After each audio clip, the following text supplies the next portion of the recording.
Chapman. I work for Bloomberg Radio. From the point of view of somebody driving down Beltway, what is the appropriate level of regulation when every time regulation is eased, it seems like you get another backdating scandal, tax cheating, student loan, or subprime mortgage problem if the regulators take their eyes off the ball or try to modify regulation?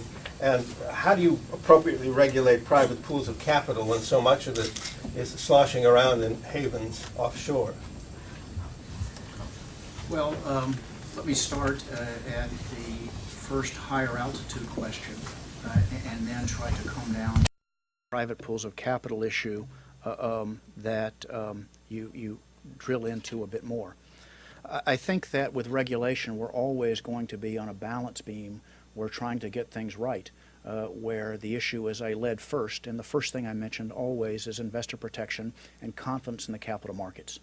And the issue is to have the right amount of investor protection and investor confidence, but yet also, as I said, thinking about the three issues of how to allocate this. And it really got to, sir, with the issue, the three constructs I suggested were: one was the benefit burden-based measure, number two, materiality, and number three, a constructive relationship between the regulators and the regulated.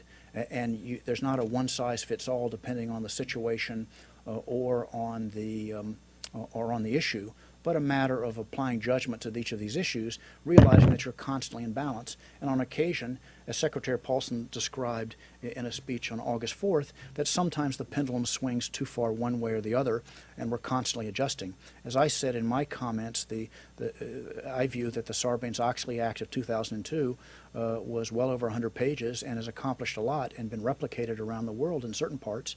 And now all we're talking about is adjusting the application of one part of it, and so that would be an example.